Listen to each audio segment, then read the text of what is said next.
door to the police station slammed shut from the inside. Friends and lawyers standing outside could hear it. A locked entrance, muffled voices, and then sounds they couldn't explain. They waited outside Sathankulam police station in Tamil Nadu, India, through the night of June 19, 2020, hoping the two men inside would walk out. They never did. Pandian Jayaraj was 59 years old, a timber trader, a father, a familiar face in the small town of Sathankulam in India's Thoothukudi district. His son, Jayaraj Bennix, was 31. He ran a mobile phone accessories shop near a local square called Kamarajar Chowk. Neither man had a criminal history, neither posed any threat. The evening before the arrest, a minor confrontation had taken place near Jayaraj's workshop. Daily wage workers were gathered at the chowk waiting to collect their pay. Police officers arrived and tried to disperse them. Jayaraj stepped forward and told the workers they had every right to wait. That exchange got reported back to the station. It was enough to mark both men. On the evening of June 19th, a police team led by Inspector Sridhar arrived at the chowk. Sub-Inspector Balakrishnan demanded to know who had spoken against the police the day before. Within the hour, Jayaraj was taken to the station under the pretext of violating COVID-19 lockdown rules. When Bennix heard his father had been detained, he rushed over. He was called inside. The gates were locked behind him. The Central Bureau of Investigation would later confirm in its charge sheet that what happened inside that station was deliberate and sustained. Inspector Sridhar directed officers to beat Bennix severely, to teach him a lesson. Whenever the assault paused, Sridhar pushed them to continue. Both men were beaten for roughly 7 hours, from 7:45 p.m. until 3 in the morning. The attack included severe physical and sexual abuse. They had to change their blood-soaked clothing 6 times. Investigators later found blood on the walls, the floors, and the furniture. 11 weapons were used, including lathis and a plastic pipe. When it was over, the two men were forced to clean their own blood off the floor. The next morning, they were taken to a local hospital for a mandatory medical exam before being formally remanded. Despite visible severe injuries and profuse internal bleeding, the attending physician declared both men fit for custody.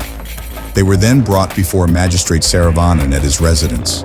He stood on his balcony, looked down at the injured men surrounded by officers at his entrance, and waved them away, never examining them, never speaking to them. They were transported to Kovalpati sub-jail, 100 kilometers away. Lawyers were blocked from seeing them for hours. On June 22nd, Bennix was transferred to Government Hospital, Kovalpati. He died that night from severe internal bleeding.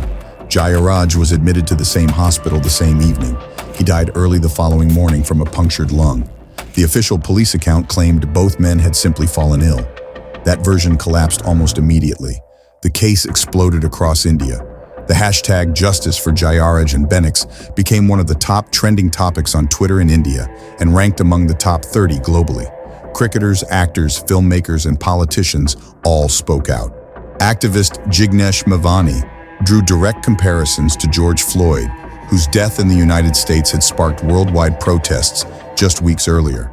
A Tamil radio jockey named Suchitra posted a video that was watched more than 18 million times, urging the public not to let the case quietly disappear. The Madras High Court took action on June 24th and ordered an independent inquiry. The state government transferred the investigation to the Central Bureau of Investigation. 10 police officers were arrested. The CBI filed a 427-page charge sheet confirming the lockdown violation charge was fabricated, the assault was coordinated, and DNA evidence from the station walls matched the victims. A woman head constable named Ravathi, who had witnessed the torture firsthand, testified against her own colleagues at serious personal risk and received court-ordered protection. The trial ran for nearly 5 years. 105 witnesses were examined. On March 23, 2026, the court found all 9 remaining officers guilty. On April 6th, Judge Muthukumaran sentenced all 9 to death, calling it a rarest of rare case and stating that those sworn to protect the public had committed a crime that shook the conscience of society. The court also ordered the convicted officers to pay the equivalent of roughly $165,000 in compensation to the victim's family. The sentence now goes to the Madras High Court for mandatory review before any execution can proceed. The verdict did something that almost never happens in cases like this.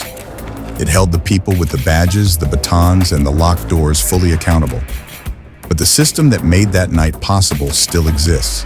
And for the family of Jayaraj and Bennix, no sentence can undo what happened inside that station, or give back what was taken from them in a single night.